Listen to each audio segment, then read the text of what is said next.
Freight Tools stud welder.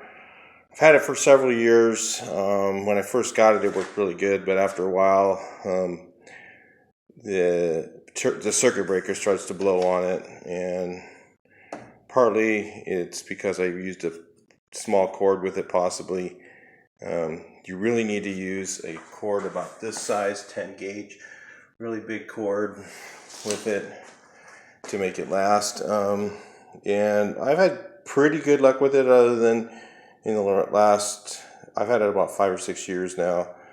I've fixed a lot of dents with it, so I've welded probably, I probably went through all the studs that came with it, so, but that's it. So you know, I didn't get that much out of it really, but for $100, I don't expect that much really.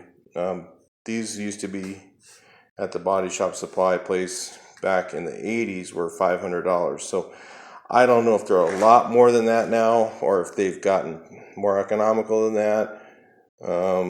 So I'm gonna actually look into that, because I'm probably either gonna replace it with another one of these, or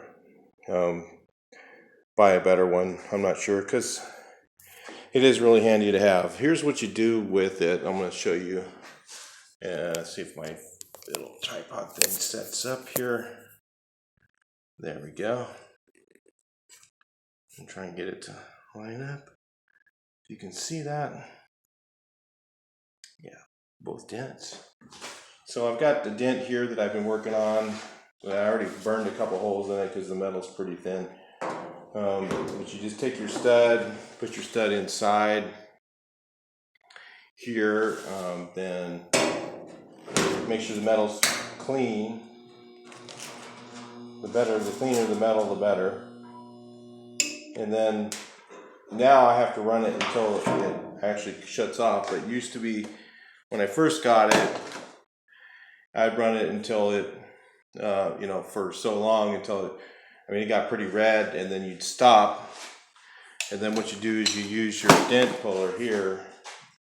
See, I saw these back in the 80s when they first came out, and I was like, man, those are cool.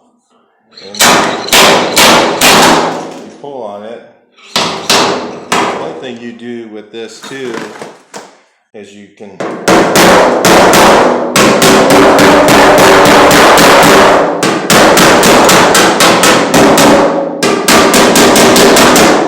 work it like that, and then you can push down on the hammer gently, or you can just bend this thing back and forth until it breaks off. And you have these little nubs there. That's pretty straight now. That's about the fourth one. See, 1, 2, 3, 4, 5 pulls to get it not metal finished, but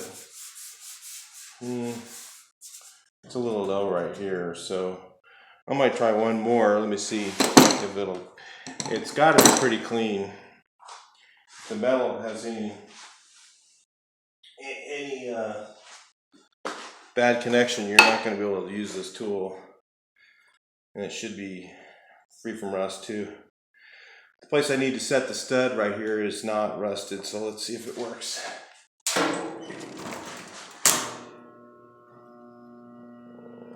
This thing's kind of hot, so you heard it just shut off on its own. It usually doesn't.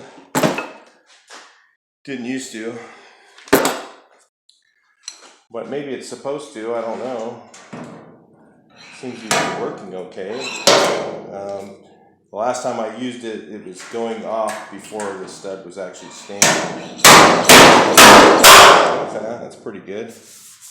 I pretty much got it where I need to be. A little bit of a ridge right there. Keep working, that kink keeps coming back.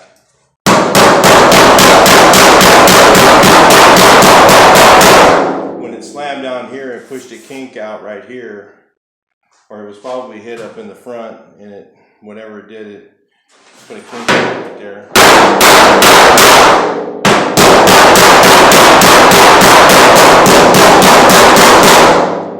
So anyway, that's pretty much it for the stud welder. That's how it works. Is it worth it? Yeah, you know what? For $100, I'd check online, see if there's something else that's the same, that's better for a little bit more money. But if you're going to spend $300 on a better one, and if you're not going to do that much with it, it's really probably not worth it to buy the better one. You could probably, do quite a bit of work with this. Like I said, I've had it about 5 years, so maybe even longer than that. I'm trying to think, maybe it was, yeah, I think I bought it about 5 years ago, 7 years ago. So was it worth it for the $194 or whatever it was? It was $94 plus tax, $100, say. Yeah, it was worth it. So I'll either buy another one. If this one keeps working like it is, I'll keep using it till it just doesn't work anymore. So, and then at that point I'll probably just buy another one, or I'll look for a one that see what the deal is at that point. But I would definitely say it's a must-have if you're going to do any kind of metal work, and definitely something that you'll be looking at from them for that price. So anyway, have a good day, and we'll talk to you on the next one. It looks pretty good. Yeah, I think that, it just needs a little bit more there, and I'll go ahead and fill it.